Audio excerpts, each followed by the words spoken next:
तो थोड़ा सा आपका संग चाहिए इस कथा का श्रवण करने के लिए। बताया जाता है, भागवत में वर्णन आता है, मेरे पीछे दोहराई, बड़े सुंदर श्लोक है। शृण्वतां श्रद्धया नित्यं गृणतश्च स्वचेष्टितं कालेन ना अति दीर्घेण भगवान विशते हृदि। मतलब समझाइए, बहुत सिंपल है, संस्कृत में है मगर बड़ा सरल भी है। शृण्वताम, शृण्वन क्या होता है? सुनना ना, श्रवण करना। शृण्वताम श्रद्धया नित्यम, सुनना। क्या सुनना? हरि की कथाओं को सुनना, हरि नाम को सुनना, हरि की महिमा को सुनना, हरि के यश को सुनना, तो ये श्रवण है। तो शृण्वताम, सुनना, मगर कैसे सुनना? श्रद्धया, श्रद्धा पूर्वक सुनना, भगवान में श्रद्धा रखकर, भक्तों में श्रद्धा रखकर सुनना। शृण्वताम श्रद्धया नित्यम, और कैसे सुनना? हर रोज सुनना, साल में एक बार नहीं, बोले जब इनकी मैरिज यूनिवर्सिटी आएंगे तब हम सुनेंगे, ऐसा नहीं, नित्यम, प्रतिदिन सुनना। गृणतश्च स्वचेष्टितम, और केवल सुनना नहीं, सुन के अपने अंदर लेके जाना और उस पे एनालिसिस करना, मंथन करना, मनन करना और अपने जीवन में अपनाना। कई बार लोग बोलते, बोले हम इस्कॉन में हैं। इस्कॉन में मतलब इस कान से सुना, उस कान से निकाल दिया, तो ये इस्कॉन का मतलब नहीं है। इस्कॉन का मतलब क्या है? इस कान से भी सुना, इस कान से भी सुना और उसको हृदय में ले गए, ये इस्कॉन का मतलब है। तो दोनों कर्णों से कैसे सुनना? श्रद्धा से सुनना, नित्य सुनना, और गृणतश्च ना, उसमें चेष्टा करके सुनना। गृणतश्च स्वचेष्टितम, सुनने में मेहनत लगता है, नहीं आसान है सुनना। कमर दर्द हो रही होगी ना, लेटने की इच्छा रही होगी, थोड़ा बाहर घूम आते हैं, थोड़ा मोबाइल देख लेते हैं, थोड़ा भूख भी लग रही है, इन सब जो हमारी इच्छाओं को साइड पे रख के उसके बावजूद सुनना, मन लगा के सुनना, तो ये चेष्टा करनी पड़ती है, उसमें मेहनत करनी पड़ती है। अगर कोई ऐसा कर लेता है तो भगवान फिर उसको एक गारंटी देते हैं, भगवान उसको एक उपहार देते हैं। क्या उपहार देते हैं? कि कोई ऐसा कर ले, ना अति दीर्घेण, बहुत ज्यादा समय तक नहीं करना है। दीर्घ मतलब क्या होता है?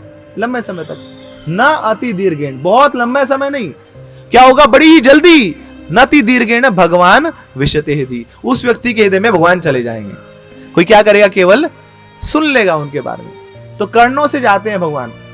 कई बार हम सोचते हैं कि भगवान को दर्शन कर लें, मंदिर में जाते दर्शन तो कर लेते हैं, मगर हम मूर्ति देख के आ जाते हैं, क्योंकि भगवान में श्रद्धा नहीं है, भगवान के बारे में जानते नहीं है, तो दर्शन भी नहीं कर पाते हैं। तो असली दर्शन कैसा होता है हमारा भगवान का? किससे होता है? कर्णों से। इसलिए जो इंद्रिय है कर्णों की सबसे इंपॉर्टेंट है।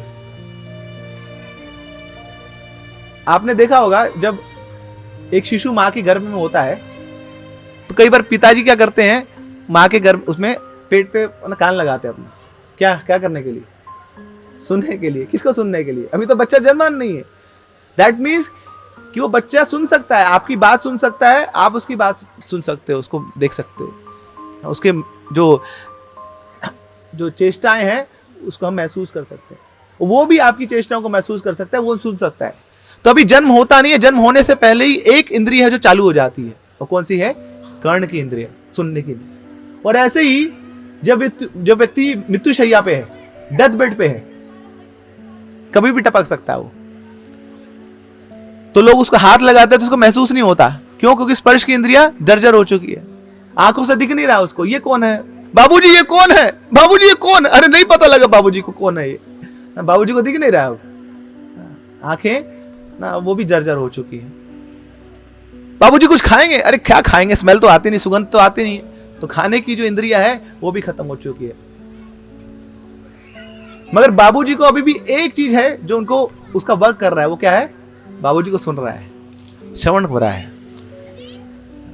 बाबूजी आपके पुत्र आए हैं, आपकी पुत्री आई है, आपकी बहू आई है, आपके पोते आए हैं, तो बाबूजी सुनते हैं उन सबको। तो एक इंद्रिय है जो जीवन से पहले, जन्म से पहले चालू हो जाती है और जन्म के बाद में तभी चलती रहती है, वो है श्रवण की इंद्रिय। तो बड़ा महत्वपूर्ण है श्रवण करना।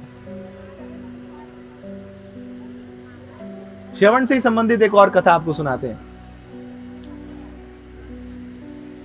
एक व्यापारी थे, मगर कभी इच्छा नहीं होती थी उनकी भगवान के बारे में सुनने की। मगर जो पत्नी थी वो धर्म पत्नी थी। धर्म पत्नी का मतलब जो पति को धर्म के रास्ते पे चलाए। अब देखो औरतें बड़ी चालाक होती हैं, बुरा मत मानिएगा ना, मगर ये तो प्रकृति है उनकी कि कम काम किए ज्यादा कैसा कमाना उनको पता है। तो धर्म पत्नी क्या करती है, पति को धर्म के रास्ते पे लगा देगी। अब ये शास्त्रों में लिखा है कि जो पति धर्म का कार्य करेगा उसका आधा पत्नी के पास आ जाएगा, उसकी पॉकेट में आ जाएगा। पैसा नहीं, जो असली धन है, अमूल्य धन, भक्ति का धन। पति भक्ति करता है तो पत्नी को बैठे बैठे, जो पति भक्ति कर रहा है, जो मेहनत कर रहा है, उसका आधा फल उसके अकाउंट में आ जाएगा। ये लाभ है। लेजी इंटेलिजेंट प्रभुपाद जी बोलते थे, तो the most lazy intelligent are wifes. वो पति को धर्म के रास्ते पे लगाती हैं और फिर उसका खाती हैं, आधा खाती हैं। तो यही तो धर्म पत्नी थी व्यापारी की, बार बार पति को बोलती रहती, अरे जाओ थोड़ा कुछ सुन के आओ, थोड़ा भक्ति करके आओ, कथा हो रही है भागवत की, जाओ सुनो। मगर इनके कभी इच्छा नहीं होती थी, ये नोट कमाने में लगे रहते थे। मगर पत्नी के बहुत बोलने पे अब एक बार तो मानना पड़ेगा। अब उसने मांग ली, बोले आज मेरा बर्थडे है। बोले बर्थडे है तो गिफ्ट, क्या गिफ्ट लोगी? बोले यही गिफ्ट है बस, जाओ कथा में चली जाओ ना, एक बार कथा सुनाओ। बोले फंसा दिया, अब तो मानना पड़ेगा। तो ये जो सेठ जी थे गए कथा में। अब बड़े सेठ जी थे, सब जानते थे। जैसे होता ना मोहन गार्डन में कोई बड़ा सेठ जी होगा, सब जानते हैं उसको। एक बार किसी भी सभा में आ जाए तो सब प्रणाम करेंगे। तो ऐसे वो सेठ जी जैसे ही आए तो सब प्रणाम कर रहे हैं, सेठ जी को प्रणाम कर रहे हैं। और तो और वक्ता भी पहचानता हूं उनको, अरे इतने बड़े सेठ जी और आज कथा में आ गए। तो जैसे ही सेठ जी आए तो सेठ जी से पूछा, अरे आ गए क्या? सेठ जी बोले हाँ आ गए। सबको बड़ा ही अचंभा लग रहा है कि ये सेठ जी जो हमेशा गल्ले के ऊपर बैठे रहते थे ना, आज ये गल्ला छोड़ के ये कथा सुनने आए। अब जैसे ही बैठे सेठ जी तो फिर प्रवक्ता पूछता, अरे बैठ गए क्या आप? अब सम्मान दे रहे हैं उनको। तो जो कार्य कर रहे बार बार उससे पूछ रहे, बैठ गए क्या? बोले हाँ बैठ गए। तो अब क्या हुआ, पूरी कथा चल रही है। तो कथा सुनते सुनते अब तो निद्रा आ गई सेठ जी को। इतनी मीठी कथा चल रही है, ऐसे लग रहा है कि लोरी चल रही है। तो गाए जा रहे हैं, सुनाए जा रहे हैं, और ये भाई सब सोए जा रहे हैं।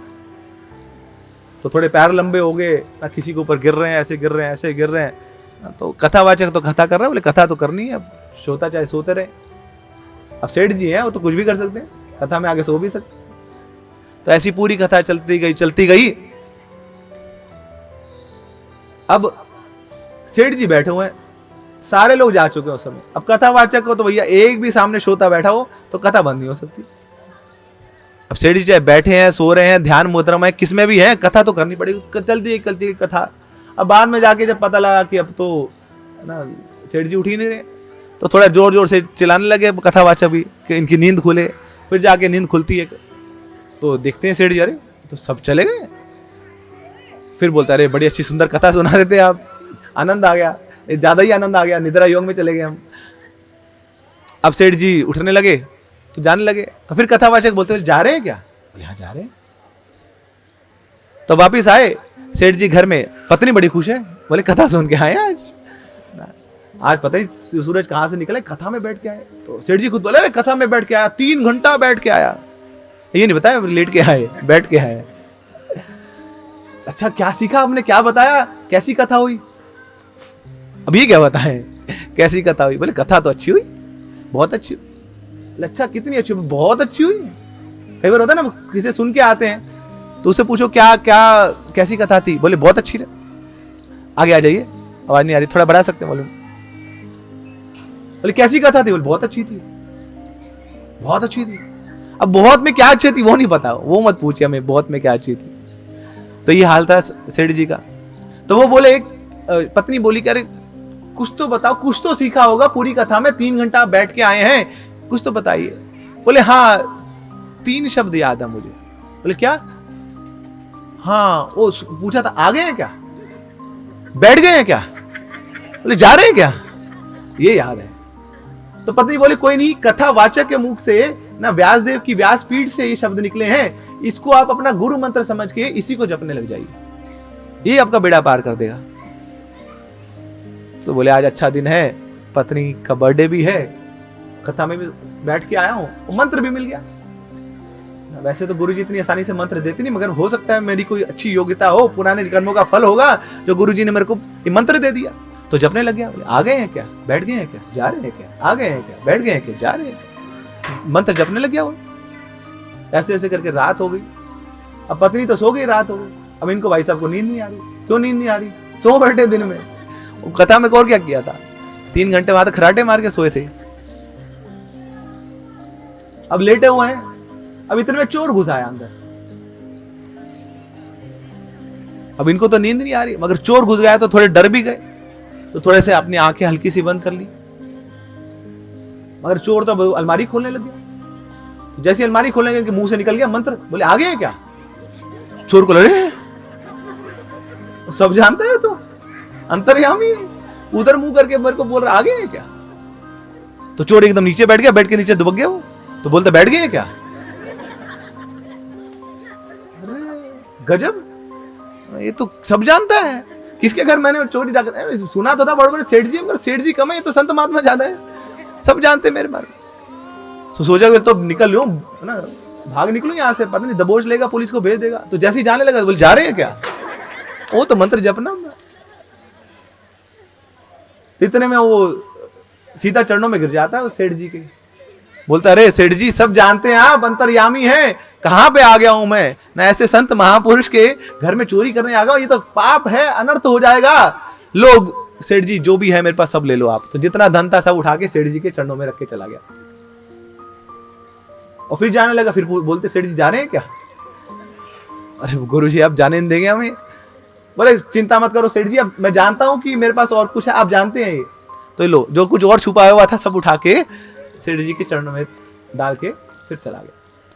पता नहीं अब सेठ जी कितना पिटवाएंगे मरवाएंगे। तो सब दे के निकलता हूं यहां से। सुबह जब पत्नी उठती है तो देखती इतने सारे वहां हीरे जवाहरात सब पड़े। बोले ये कहां से लाए? रात को चोरी करने गए थे तुम? हमारे पास तो इतना धन था। हम चोरी नहीं गए थे, चोर खुद आया था। तो चोर हमारे घर में आया था? चोर तो चोरी करके लेके जाते, सामान कहां से आया? बोले सामान कुछ नहीं, मंत्र का फल है। बोले कौन सा मंत्र? आप कौन सा मंत्र? अरे भूल गए क्या? कल ही तो मंत्र दिया था। उतने में तो पत्नी भूल गई, तो मजाक कर रही थी। बोले मंत्र जप लो इसी नाम का।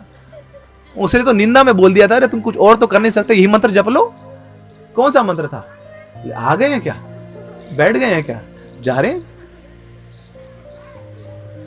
तो पत्नी जब ये सुनी तो बहुत हंसी। पत्नी बोलते अरे लोगों के मंत्र तो सालों साल हो जाते हैं, वो फलीभूत नहीं होते, तुम्हारा तो एक दिन में एक रात में फलीभूत हो गया।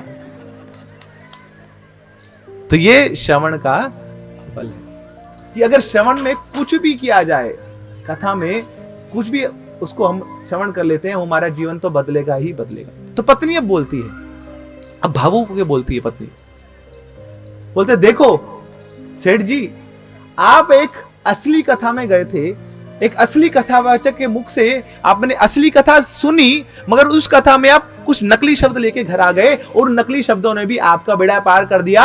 अगर आप उस असली कथा में जाके असली कथावाचक के मुंह से असली शब्द लेके आते तो आपका क्या ही हो जाता, आपकी तो गति पार हो जाती। तो ये हल है हरि कथा का। जैसे तैसे येन केन प्रकारेण मनः कृष्ण निवेशा, इस प्रकार या उस प्रकार अपना मन भगवान में लगा दे हम, तुम्हारा बेड़ा पार है। बेशक छूट मूट भी करने ना, वहां पे धोखा भी देने की प्रवृत्ति से भगवान के पास जाएं, भगवान वो भी अपना मान लेते हैं कि अरे मेरा भक्त है ये। धोखा भी दे रहा है तो किसको दे रहा है? कम से कम मुझे आके दे रहा है। भगवान को कोई क्या धोखा दे लेगा? कौन है भगवान? कौन है भगवान? सबसे बड़े धोखेबाज है, हर चीज में सबसे आगे है ना। जैसे 6 ऐश्वर्य बताए गए हैं भगवान के, वो व्यक्ति भगवान होता है जो षड ऐश्वर्य पूर्ण होता है। कौन कौन से 6 ऐश्वर्य? ऐश्वर्यस्य समग्रस्य वीर्यस्य यशसाशिहा ज्ञान वैराग्यो चैव षण्णम भगितिंगना, कि जिसके पास सारा धन है, जो सबसे बड़ा नामी गिरामी व्यक्ति है, जिसके पास सारा ज्ञान है, जिसके पास सारा वैराग्य है, जो सबसे सुंदर है, तो ऐसा व्यक्ति कौन कहलाता है? वही भगवान हो सकता है, जो जिसके पास ये सारे ऐश्वर्य पूर्ण रूप में पाए जाते हैं, वो भगवान है। जिस प्रकार उन भगवान का कोई नाम जप कर ले, कोई इनके बारे में कथा सुन ले, तो निश्चित रूप से उसका बेड़ा पार तो होना ही होना है। तो भगवान क्या करते हैं, भगवान सबसे बड़े, हर चीज में सबसे आगे हैं। तो ऐसे ही धोखा देने में भी कौन है, भगवान सबसे आगे। इसलिए हमारे आचार्य ने एक अष्टक लिखा है जिसका नाम है चोर अग्रगणी अष्टकम, कि चोरों में भी सबसे अग्रगणी है। देखिए कोई व्यक्ति चोरी करता है, तो कोई छोटा चोर है तो पुलिस उसको पकड़ लेती है, बड़ा चोर है जिसको पकड़ा नहीं जा रहा है तो क्या कराया जाता है, उसके नाम के पोस्टर छपाए जाते हैं, जिंदा या मुर्दा, इनाम भी रखा जाता है। बोले कोई इसको ले आए तो क्या मिलेगा, उसको रिवॉर्ड मिलेगा, इनाम मिलेगा, कैसे भी ले आए, उसके नाम के पोस्टर छप जाते हैं। और ऐसे अब जाइए कभी भक्तों के घर में जाइए, तो भक्तों के घर में भी आप देखेंगे पोस्टर लगे हुए हैं। किसके पोस्टर लगे हुए हैं, भगवान के पोस्टर लगे हुए। कोई सबसे बड़ा चोर है, जिंदा या मुर्दा चाहिए हमें, कोई दे दे हमें, इनाम दे देंगे हम उसको, मगर ये चोर जो है ये मुझे चाहिए। इसके अलावा दुनिया में कोई और चाहने लायक व्यक्ति भी नहीं है, कोई वस्तु भी नहीं है, ये कोई दे दे, सबसे बड़ा चोर है ये। अरे ऐसी चोरी करी, सोचिए चोरी कोई करता है तो ऐसे व्यक्ति को तो उसकी निंदा करी जाती है, मगर भगवान के चोरी के गाने तो अभी भी गाए जाते हैं। और सोचिए जो चोरी के गाने गा रहा है वो करोड़पति बन रहा है। मैया मोरी मैं नहीं माखन खायूं, सोचिए जो गाने गा रहे हैं करोड़पति बने बैठे हैं। किसकी चोरी के गाने सुना रहे हैं, भगवान की चोरी के। चोरी तो हमने भी करी थी, हमारी चोरी के गाने गाता कोई, चोरी करी थी कि नहीं हम लोगों ने ना, मम्मी के पर्स से, पापा की पैंट से, चोरियां तो खूब करी, मगर हमारी चोरियों के गाने तो कोई गाता नहीं।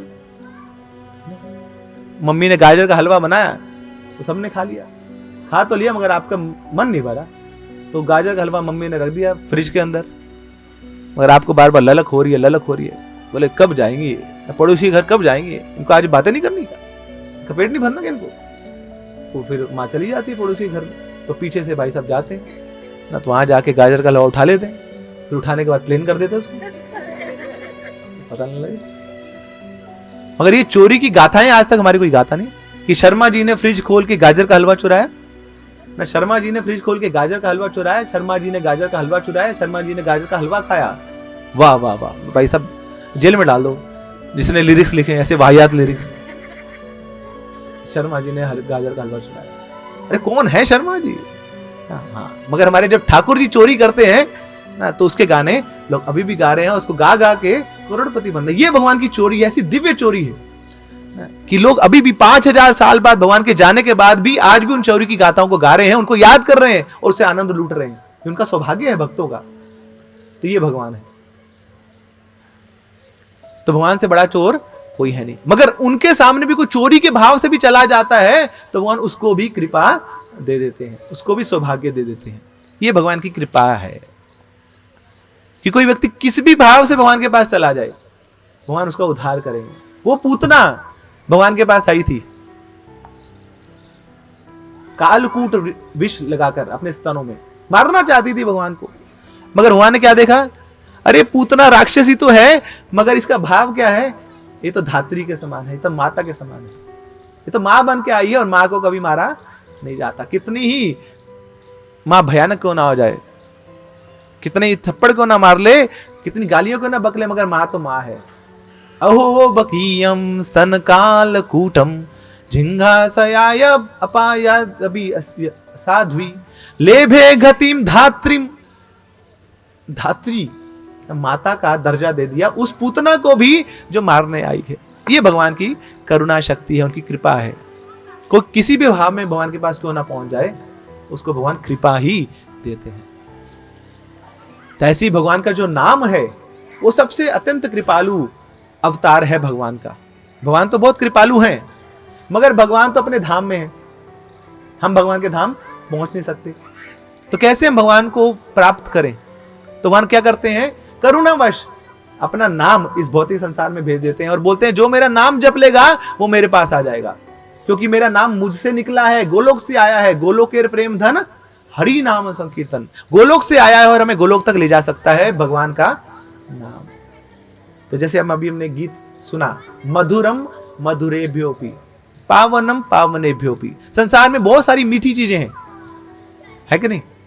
खाई ना आपने, रसमलाई खाई ना, फिर आइसक्रीम खाएंगे, तो बहुत सारी मीठी चीजें हैं, गुलाब जामुन है, जलेबी है, मगर इन सारी मीठी चीजों में सबसे मीठी चीज क्या है, वो है भगवान का नाम। उससे मीठा कुछ है नहीं। ये चीजें खाएंगे तो थोड़े समय में अपच हो जाएगी, दिक्कत हो जाएगी, डायबिटीज हो जाएगा, है ना। यस माता जी, आपको कौन सी स्वीट अच्छी लगती है? रस मलाई, है ना। तो जब भी अगली बार हम मिले माता जी को रस मलाई लेके आइए। मगर अब यहाँ पे 150 लोग हैं तो 150 रस मलाई हो जाएगी। तो फिर माता जी को खिला रहे हैं, हम खिला रहे हैं, बड़े प्रेम से खिला रहे हैं। आपकी फेवरेट है ना, तो जहां जहां मिल रहे हैं उनको तो रस मलाई खिला रहे हैं। मगर एक भक्त है ना जो बहुत प्रेम करता है माता जी से, बोलते माता जी एक रस मलाई से काम नहीं चलेगा, मैं तो जितने अपनी मन के खिलाऊंगा, आपको मन भर के खिलाऊंगा। तो खिलाई जा रहे। बोले आज आपको कोई चावल दाल नहीं खाने हैं, आज आपको कोई सब्जी नहीं खानी, आज आपको क्या खाना है? रसमलाई। तो डालते जा रहे 5 रसमलाई खा ली। अब इनका पेट तो भर गया मगर थोड़ा मन नहीं भरा, तो 2-3 और खिला दी। 8-10 रसमलाई खा ली। अब 10 के बाद इनको लग रहा है कि अगर एक दाना भी रसमलाई के अंदर गया तो पूरी 10 को बाहर निकाल के आएगा वो। अब उनसे पूछे, बोले आपका फेवरेट क्या है? बोले रसमलाई के अलावा कुछ भी दे दो, ये रसमलाई नहीं खा सकते। तो एक समय तक उसकी लिमिटेशन है। मधुर चीज की भी मधुरता की सीमा है। मगर भगवान का नाम इतना मधुर है, आप करोड़ों बार नाम ले लो, अरबों बार उसका नाम जप लो, और आप अनंत काल तक नाम जप लो, फिर भी आपको उसकी सीमा पता नहीं लगेगी। आपको उसका आनंद कम नहीं हो मिलेगा, बल्कि बढ़ता जाएगा। आनंदमयो अभ्यासात आनंदम अम्बुदी वर्धनम। वो तो आनंद का सागर है भगवान का नाम, जितना लो उतना कम। तो इस प्रकार ये भगवान का नाम हमारे बीच में आया है, जो हमें आनंद देता है, जो मधुरता देता है, और बहुत सारी पावन चीजें हैं। पावन मतलब पवित्र करने वाली चीजें हैं। तो पावनम पावनेभ्यो भी, तो सारी पावन करने वाली चीजों में जो सबसे पवित्र है वो क्या है? हरि का नाम। पावन करने के लिए क्या करते हैं हम? है ना, मंत्र उच्चारण करते हैं, गंगा जल लाते हैं, गाय का गोबर लाते हैं। तो ये सब विधियां तो ठीक है, मगर आपके पास अगर ये कुछ नहीं है, फिर भी आपको जगह को पवित्र करना है ना, स्थिति को पवित्र करना है, व्यक्ति को पवित्र करना है, तो क्या करिए? उस पर मंत्र फूंक दीजिए, हरे कृष्णा कृष्णा कृष्णा हरे हरे, हरे राम राम। तो आपकी शुद्धि हो जाएगी। गंगा खुद बोलती है ना, राम तेरी गंगा मैली कैसे होती है? तो गंदे लोग जाते हैं गंगा में, अपनी चेतना से गंगा को दूषित कर देते हैं। तो गंगा मैया एक बार भगवान के पास जाती है। गंगा बोलती है, अरे प्रभु मेरा क्या होगा, मैं तो त्रिभुवन तारिणी हूं, त्रिभुवन तारिणी तरल तरंगे, मैं तो पूरे त्रिभुवन को तारने वाली हूं, मगर मेरे को कौन तारेगा? मेरा उद्धार कैसे होगा? तो फिर भगवान बोलते हैं, चिंता मत करो गंगा, एक दिन ऐसा आएगा कलयुग में कि मेरे जो भक्त हैं वो मेरा कीर्तन करते करते जब उनके चरणों का स्पर्श आपको होगा तो आपको भी पवित्र करेंगे वो, क्योंकि मेरे भक्तों के हृदय में मैं बैठा हूं, मैं सबको पवित्र करता हूं। तुम्हारे हृदय सदा गोविंद विश्राम। तो जहां जहां मेरे भक्त जाएंगे तो मैं भी साथ साथ जाऊंगा, गोविंद भी साथ साथ जाएंगे, और जब वो चरण आपके गंगा में, आपके जल में रखेंगे तो मेरे माध्यम से वो आपको भी पवित्र कर देंगे। मगर वो भक्त जो हरि का नाम ले रहे हैं, तो भगवान का नाम इतना शक्तिशाली है कि सबको पवित्र कर देता है। और भगवान के नाम के बल पे भक्त भी भगवान से बड़ा हो जाता है। रामचरितमानस में बड़ा सुंदर वर्णन आता है, मोरे मन प्रभु अस विश्वासा, राम ते अधिक राम कर दासा। प्रभु मुझे पूर्ण विश्वास है कि आपसे भी बड़ा कोई है। और आपसे बड़ा कौन है? आपका ये जो दास हैं, आपके जो भक्त हैं, आपसे भी बड़े हैं, क्योंकि आपके भक्त क्या करते हैं? आपका नाम उच्चारण करते रहते हैं, इसलिए वो आपसे भी बड़े हैं। और ये साक्षात श्री रामचंद्र जी ने प्रूव किया रामायण में। तो जब सेतु पार करना था, लंका के उस पार जाना था, तो सारी वानर सेवा लगी हुई है। अरे कैसे सेतु बनाएंगे? इतना बड़ा समुद्र है, समुद्र के ऊपर कोई सेतु बनाया जाता है? फिर भी सुग्रीव ने बोला, हनुमान जी ने बोला कि ठीक है हम प्रयास करते। मगर वो बड़े चतुर थे। बेशक वानर योनि में थे, बंदर योनि में थे वो लोग, मगर फिर भी बड़े चतुर थे, क्योंकि भगवान के भक्त थे। कृष्ण भक्त बड़ा चतुर, राम भक्त बड़ा चतुर। क्या चतुरता थी? वो जानते थे कि भगवान के नाम में बहुत शक्ति है। तो हम क्या करते हैं? पत्थरों के ऊपर राम नाम लिख देते हैं। तो जैसे ही राम नाम लिखा, समुद्र में डाला तो पत्थर तैरने लगे, सब जानते हैं। मगर हुआ क्या कि अब श्री रामचंद्र ने सोचा कि मैं भी थोड़ा हाथ बटा लेता हूं, कि सब लगे हुए हैं, सारी वानर सेवा लगी हुई है, बॉस लीडर का काम है कि वो भी अपने आचरण से सिखाए लोगों को, ये थोड़ी बस वो यहाँ पे ऑर्डर देता रहेगा, आदेश देता रहेगा। ये सब लोग काम कर रहे हैं तो मैं भी थोड़ा हाथ बटा लेता हूँ। तो रामचंद्र ने भी पत्थर उठाया, उठा के डाल दिया, मगर वो पत्थर तो डूब गया। राम जी बोले अरे ये सब लोग मेरा नाम लिख के पत्थर डाल रहे हैं, वो तैर रहा है, और मैं जब पत्थर डाल रहा हूं वो डूब गया। क्यों? क्योंकि उस पर आपका नाम नहीं है प्रभु। वो जो नाम है आपसे भी शक्तिशाली है। और साथ में राम जी भक्त लोग बताना चाह रहे हैं, अरे प्रभु सबको उठाने वाले तो आप हैं, और जिसको आपने छोड़ दिया तो वो तो गिरेगा ही गिरेगा, निश्चित है उसका गिरना। कि दुनिया धक्का दे दे, दुनिया गिरा दे तो राम उठावे, और जब राम गिरा दे तो कौन उठावे, कौन उठा लेगा उसको? तो आप ही तो सबका उद्धारक हैं, सबकी चेतना को उठाने वाले हैं। तो प्रभु आपका जो नाम है वो आपसे भी अधिक शक्तिशाली है। इसलिए शिक्षा अष्टकम में चैतन्य महाप्रभु बोलते हैं, नाम नामकारी बहुधा निज सर्व शक्ति। भगवान ने क्या किया, अपने नामों में सारी शक्तियां भर दी हैं, मगर इसके बावजूद भगवान क्या कर रहे हैं कि इसमें कोई नियम कानून नहीं है मेरे नाम जपने में। तत्रार्पिता नियमित स्मरणेन काला, कोई काल का प्रभाव नहीं है, कोई स्थिति का प्रभाव नहीं, कोई समय का प्रभाव नहीं है। किसी भी समय भगवान का नाम लिया जाए उसमें उतनी शक्ति है, चाहे दिन हो, रात हो, दोपहर हो, कभी भी भगवान का नाम लीजिए, वो शक्तिशाली है, वो मंगलकारी है, वो मधुर है, वो मृदु है। तो इसलिए हमारा बहुत बड़ा सौभाग्य है कि हम कलयुग में आए हैं। वैसे तो कलयुग कौन सा युग बोला जाता है? सबसे घटिया युग है। It is called age of quarrel and hypocrisy. युद्ध का युग है ना ये, सब लड़ाइयां होती रहती हैं, पार्किंग को ले लड़ाई हो जाती है, हर घर में लड़ाई हो रही है, कहानी घर घर की है, हर घर में युद्ध ही हो रहा है। एक बार किसी ने बोला, गीता दे रहे थे हम उसको, तो मना कर दिया उसने, मतलब गीता नहीं लेंगे। मतलब क्यों नहीं लेंगे? गीता तो भगवान की वाणी है, गीता में तो भगवान के प्रवचन है, गीता में तो भगवान का संदेश है, गीता लीजिए। बोले नहीं हम नहीं लेंगे। क्यों नहीं लेंगे? बोले गीता का घर में रखने से लड़ाई होती है। हम बोले लड़ाई होती नहीं, लड़ाई रुक जाती है। लड़ाई तो हो रही है पहले से, हर घर में लड़ाई हो रही है, गीता लाओगे तो लड़ाइयां रुक जाएंगी। तो ले लो गीता, लो। तो युद्ध तो हर जगह हो रहा है। तो ये कलयुग है, मगर बताया जाता है कि कलयुग में लाखों करोड़ों चीजें गंदी है, सब चीजें गंदी है, मगर एक चीज बड़ी अच्छी है। वो क्या है? कलेर दोष निधे राजन अस्ति ही एको महान गुणा कीर्तना देव कृष्ण से मुक्त संगस्य परम व्रजेत। कलेर दोष निधे राजन। तो सुखदेव गोस्वामी परीक्षित महाराज को बता रहे हैं कि कलयुग में दोष ही दोष है। हर जगह दुर्गंध आती है ना कलयुग में, बाहर जाएंगे तो नाली की दुर्गंध आ रही है ना, पॉल्यूशन की दुर्गंध है, और फिर और तो और लोगों के शरीरों से दुर्गंध आती है, लोगों की चेतनाओं से दुर्गंध आती है, उनकी कॉन्शियसनेस से दुर्गंध आती है, और लोगों को छोड़िए अपने आप से दुर्गंध आती है। तो कलेर दोष निधे राजन, कलयुग में दोष ही दोष है। अस्ति ही एको महान गुण, मगर एक महान गुण है, वो क्या है? कीर्तना देव कृष्ण से, कृष्ण का कीर्तन है। यहाँ पर हरे कृष्णा कृष्णा कृष्णा हरे हरे, हरे राम राम राम। और ये कीर्तन करने से क्या होगा? मुक्त संगस्य परम वर्जित। सब जीवात्मा इस भौतिक संसार से मुक्त हो जाएंगी, इस भवसागर से निकल जाएंगी, और क्या होगा? परम व्रजित। व्रज क्या होता है? चलना, पहुंचना। कहां पहुंच जाएंगे? अपने परम डेस्टिनेशन, सुप्रीम डेस्टिनेशन। वो क्या है? भगवान के चरण, भगवान के धाम में, भगवान के चरणों तक पहुंच जाएंगे केवल क्या करने मात्र से? हरे कृष्णा हाँ कृष्णा हरे हरे, हरे राम राम। भगवान को पाने का सबसे सरल तरीका है उनका नाम जपना। ये युग धर्म है। हर युग में अपना एक धर्म होता है भगवान को प्राप्त करने का। जैसे सतयुग में लोग भगवान को प्राप्त करते थे, कैसे? ध्यान लगाकर। उस समय लोगों की आयु बहुत ज्यादा हुआ करती थी, 1 लाख वर्ष जीते थे लोग। उस 1 लाख साल में 36,000 साल वो लोग ध्यान के लिए अलग निकाल देते। और उस समय कौन से लोग होते थे? परमहंस लोग, जिनका ध्यान लगता था।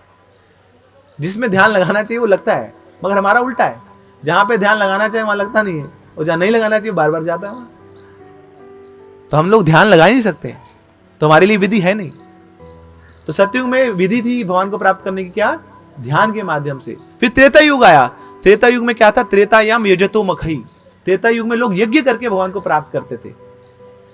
अब यज्ञ करने के लिए क्या चाहिए आपको? एक यज्ञ कुंड चाहिए, यज्ञ की आहुतियां चाहिए, और एक यज्ञ का ब्राह्मण चाहिए। तो उस समय ये सब चीजें प्योर होती थी, शुद्ध होती थी। यज्ञ करने के लिए ऐसा ब्राह्मण होना चाहिए जो अपने मंत्रोच्चारण से यज्ञ के अंदर अग्नि प्रज्वलित कर दे। ऐसे मिलेंगे ब्राह्मण अब तो पेट्रोल डाल दो फिर आग नहीं लगती उनसे। बोले आपकी सूखी लकड़ी ना गीली है, इसमें आग नहीं लगेगी। और उस समय ऐसे ब्राह्मण होते थे, just by chanting मंत्रस they can ignite fire in the यज्ञ कुंड।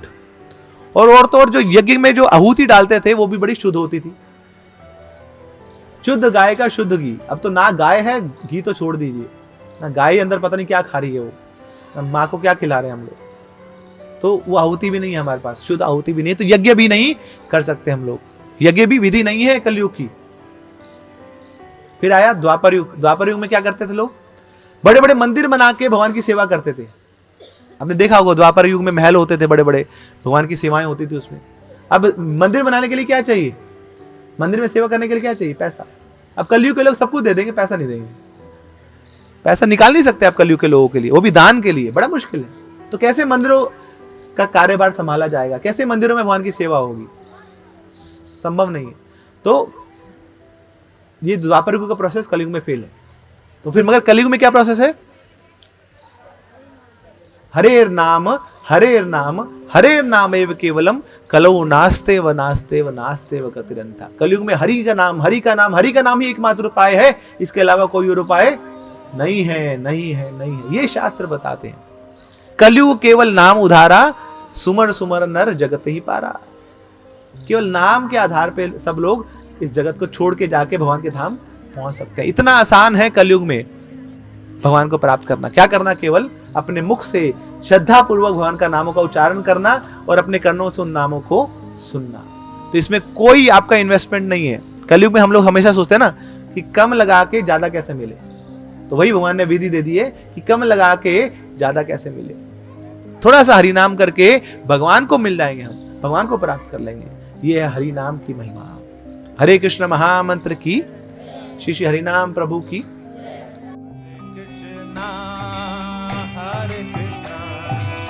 कृष्ण कृष्ण हरे हरे, हरे